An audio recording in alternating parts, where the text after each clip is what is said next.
This is Optimal Finance Daily, episode 2013. Investing for your kids' college education, the Rule of Five, by Wanderer of Millennial-Revolution.com. And I'm your host and personal finance enthusiast, Diana Merriam. Now let's get right to today's post and start optimizing your life. Investing for your kids' college education, the Rule of Five, by Wanderer of Millennial-Revolution.com. We write a lot here on this blog about retirement, but one area I haven't covered at all up to now is saving for your kids' university education, or college as you Yanks like to call it. The reason for this is simple. We don't have kids, so we never looked into it. But lately, we've decided to set up a university savings account for my nephew. And because this forced me to learn how all this stuff works, I figured now would be a good time as any to start writing about it. How it works. So first things first, how does all this work? In Canada, we have what's called a Registered Education Savings Plan, or RESP. In America, this is called a 529. As usual, the name for the American account provides absolutely no hint as to what it's supposed to be used for. Way to go, guys. In both countries, the basic idea is that you contribute money into it while the kid's young. You invest it in a low-cost index-hugging ETF-based portfolio. Then, when the kid goes to university and needs to pay tuition, he or she withdraws it. The withdrawals become taxable income attributed to them. But since 18-year-olds rarely have any income, it's generally withdrawn tax-free. For the RESP, contributions are not tax deductible, so all contributions are done with after-tax money. For the 529, contributions are not tax deductible at the federal level, but depending on which state you reside in, state tax may be deductible. Also in Canada, RESP contributions are matched by the federal government at 20% through a program called the Canada Education Savings Grant, or CESG. CESG payments are capped at $500 per year, so it generally doesn't make sense to contribute more than $2,500 a year since you wouldn't get any more matching. This matching doesn't exist for Americans. So knowing this, is a RESP or 529 plan worth doing? That's a much longer debate for another article, as the American one is far less attractive, since if you live in a state with no state tax deduction, the thing is basically a glorified Roth IRA with more restrictions on what you can and can't spend it on.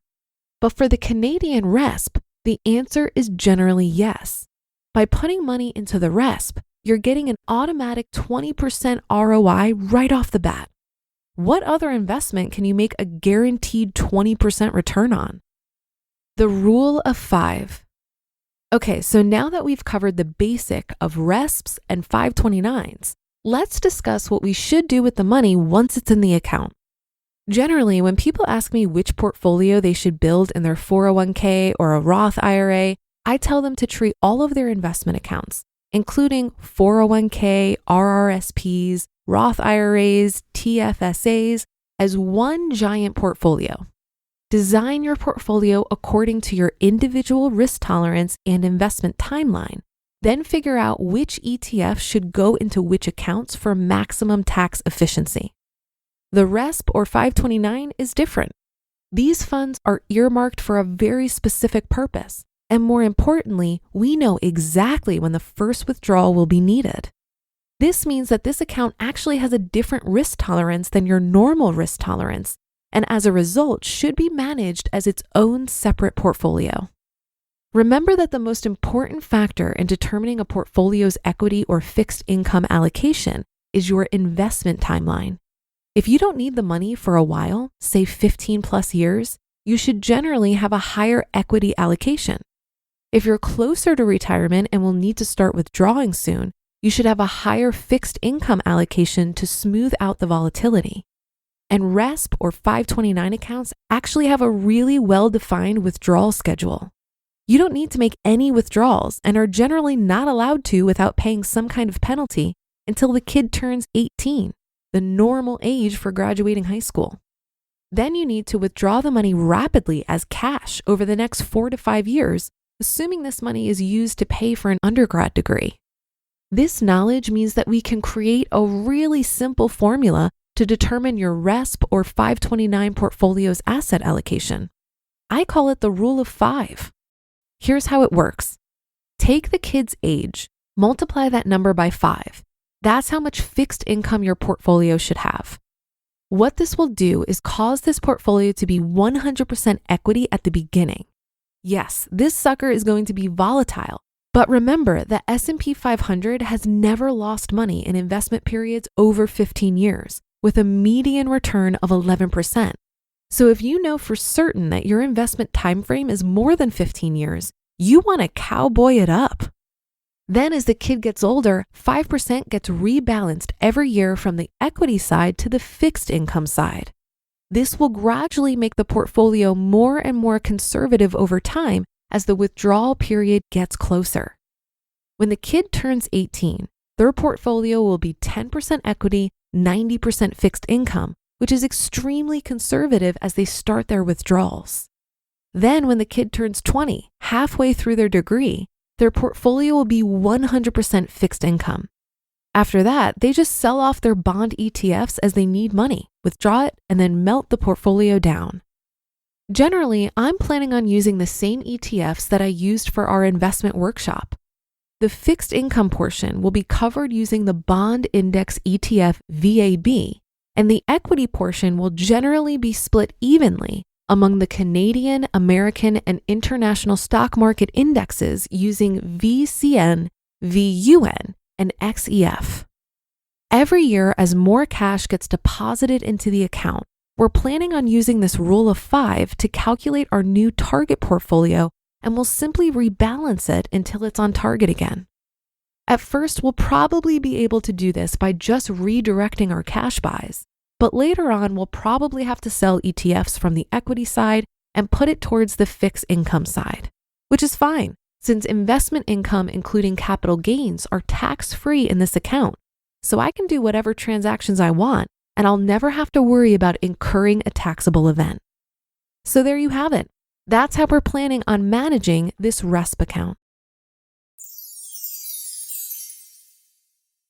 You just listened to the post titled Investing for Your Kids' College Education, The Rule of 5 by Wanderer of millennial-revolution.com.